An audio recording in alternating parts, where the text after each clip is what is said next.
Well, sa totoo lang kasi minsan nagaling ko ng Congress, minsan pagod na. Kasi ang show namin, minsan ang shooting namin, minsan para magtugma-tugma yung schedule, minsan gabing-gabi na. Pero dahil sa kagustuhan ko siguro, pinipilit pa rin. Pero kahit pa paano, siyempre, na-apekto na yung parang ano ka na, pagod ka white na. drain Ka na, di ba? Parang ibang, ayaw nang gumana ng utak mo. Shut off na. Minsan naman, maaga-maga dahil yung ibang, may mga engagement, mga gano'n. Weekly yung show so hindi mo pwedeng mag-relax. Sunod-sunod Hindi ka pwedeng, sa next week na, pag ginawa mo yun, paano yung susunod, no? Hindi ka naman pwedeng umulit, no? And let's say, please invite everyone to support. Well, Congressman, showbiz question naman. Sino-sino po ang mga ina-idolize yung artista? Wow! Hirap sagutin yan. Kasi si Manoy ay si Eddie Garcia, di ba? Sa totoo naman ako maisip. Mapalalaki or babae? Wala. Siguro sa ngayon, sila Jelly, tsaka sila Shea, Patricia, kasi nakita ko talaga sila kung paano sila talaga magtrabaho. Very professional. Pag sinabi mo anong oras, ako pa kayo madalas malate no? Hindi ba kayo na-surprise na medyo madaldal pala si Jelly? Yung mga... Well, pero very professional. Walang, yung baga, ang impression ko kasi sa mundo ng showbiz, pag yung artista nakilala, medyo maarte, ito silang tatlo, walang kaarte-arte, walang gano'n, walang demands, walang anything. Yun yung impression nyo sa kanyang tatlo? Yes, walang demands. Like si Sherry din, ano impression nyo sa kanya? The first time na na-meet niyo siya? The first time, parang siya yung medyo tahimik, tsaka si Patricia. Si Patricia talaga. Kasi si Jelly ang talagang ganyan lang ganyan. Ever since naman ganyan. Talagang siya, kwela, witty. Pero Congressman, sa Congress kasi may mga artista din Diba sila, parang familiar na kayo sa kanila or... Mga kaibigan ko sila, si Richard. Si Richard, kaibigan ko naman, si Sam. Si Arjo. Si Arjo, kaibigan ko naman sila. So, hindi ko naman kumusta yung performance ng mga artista sa Congress. As far as your... Okay naman, no? Very active naman. Si Richard is very active. Talagang nakakasama ko siya lagi sa mga committee hearings. And so with sila Arjos, talagang sila naman po ay talagang nagtatrabaho. And also si Lani Mercado ay nasa Congress. Pang ilang term niyo na po asa? First time. First time niyong pumasok sa... okay. So kaya medyo... First time. So kaya medyo nabibigla kayo pag tinatanong kayo kung tatakbo sa mas higher position or... Mahala na po. Pero sa Bicol po, di ba sila Jesus Escudero? Yes. Si kababayan. Si Eddie Garcia po ba na... Kasi Manoy, sa showbiz pag tinabing Manoy, si Eddie Garcia. Ngayon po sa politics, pag Manoy, ikaw na yung maaalala, syempre. So, karangalan ko yun dahil napakalaking tao na po ni Manoy Eddie Garcia. Ako, nagsisimula pa lang ako. Na-meet niyo na ba siya, si Eddie? Before, hindi. Wala kayong nami-meet pang artista? Nami-meet? Yung nakakaharap nyo, nakakasama nyo, or nagiging kaibigan, aside from sa Congress? Wala Sa mga artistang babae po, sino ang mga nagagandahan kayo? Siyempre, tatlo ko. Bias naman masyado. Ang bias naman masyado. Silang tatlo. Hindi ko naman pwede sabihin na paghihiwalay ni Katniel, ako yung dahilan. Hindi mo pwede, di ba? Pero ano ba, mahilig din kayong sa showbiz? Makibalita? Makabalita. Naman, nababasa ko. Nababasa. Pag lumalabas sa feed ko, lahat, binabasa ko. Alam ko kung ano yung mga bagong balita. Last na lang po, ano bang plano sa Sorsogon? Kasi napakaganda ng Sorsogon Parang nagiging tourist attraction na sana siya di ba? Plano ng... Mas sa turismo sana, mas palakasin, di ba? Well, napakaganda ng aking bayan, yung Sorsogon. Ako ay natutuwa dahil yung mga talagang namumuno doon ngayon ay talagang nagkakaisa.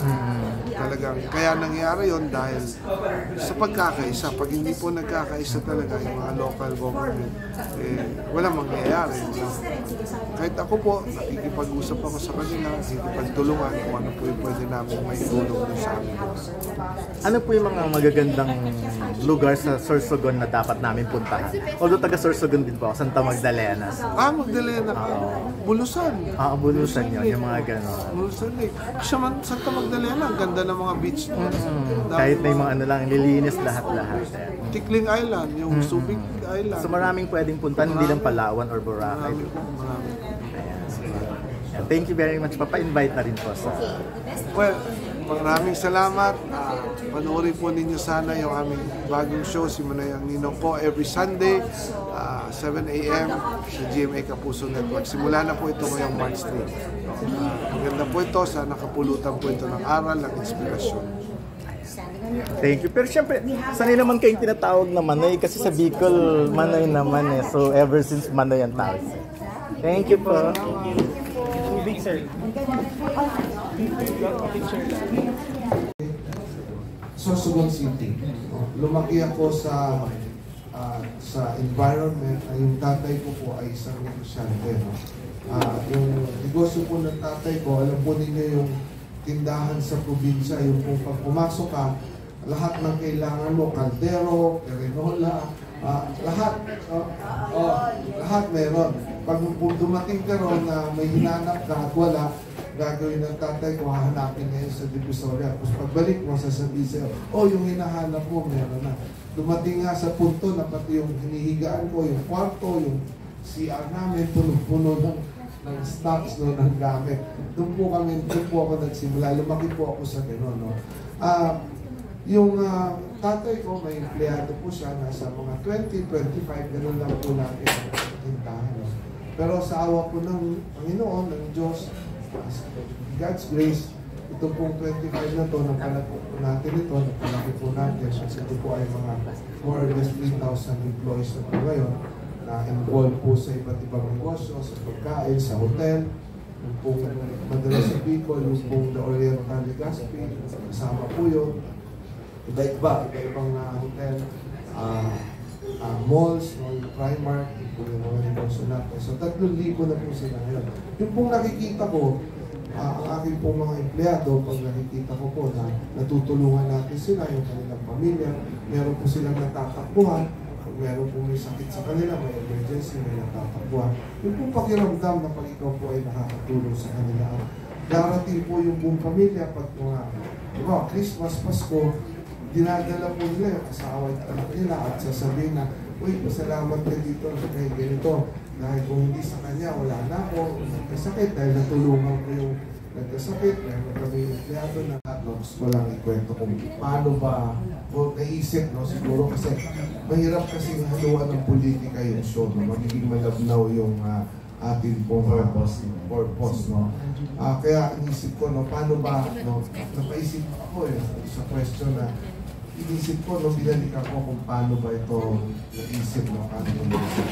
Siguro nagsimula ito dahil nung umupo ako last year, nag-ikot po ako ng nag-ikot na talaga sa ating iba't ibang lugar, no?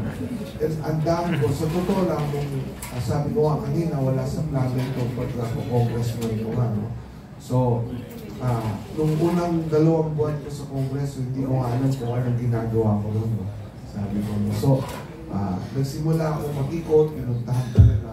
And doon ko nahanap yung kasagutan. Hindi ko alam, no? Kasi minsan pag nagkukwento ako, napapayak ako. No? Marami po akong napuntahan na mga lugar na hindi mo iisipin na meron pa palang mga ganyang nangyayari. No? So, marami, no? Dito sa Bandang Laguna, meron po kami napuntahan ako dyan na ayaw ko nang banggitin yung lugar kasi sensitive, eh. So, may pamilya po dyan na yung magulang, kailangan po magtrabaho, yung may iwan sa bahay, 4 na anak, 2 years old, 4 years old, 9 years old, and 11 years old. Pagdating po namin doon, tanghaling tapat, yung kinakain ng apat na yun, kanin na may tubig, tapos yung ulam nila, yung kung binibili sa palengke na used oil, yung ginamit ko na pinagpitusan ng mga manok, no? Yung binibentang gano'n, yun ang ulam nila. So, hindi ko maubos maisip na may mga lugar, mga pamilya pa na napakalapit sa Metro Manila sila, na may ganyan pang nangyayari pala. And marami pa pong ibang lugar, no? Isang barangay na napuntahan ko, may isang babae, tinawag ko lola, minura ko. Ganyan pa ng babae, ay 50 years old lang, pero yung itsura niya, mukhang 80 years old, no? Dahil pala, pag siya po ay tuwing umiinom, masakit ang pag-ihi niya for the last 30 years, ginagawa niya isang araw, konting tubig lang iniinom niya. So, dehydrated siya, nagbago yung itsura ng katawan niya, only to find out nung kami po ay dinala namin at gano'n kami ng doktor, only to find out na may UTI lang pala yun at simpleng antibiotic yung kailangan inumin, no? So may mga ganun pong kwento, napakarami. Kaya doon ko po naisip na kung gusto ko pong tulungan lahat po ito, no, lahat ng ito, hindi ko po ito kakayanin. So kaya naisip ko na paano kaya ito mas maraming tao ang makakita, mas marami po yung mga nakakaangat sa buhay ay tumulong.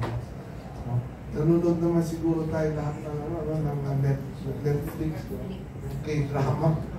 No, meron po isa akong pinanood doon, no? Pwede mo sabihin yung title lang? Ano ito? Yung Queenmaker. Grabe, nakakaalis ko lang. Second time ko siya pinanood. Queenmaker. There's one line doon sa Queenmaker na the whole story. Based upon one line doon na talagang gusto ko.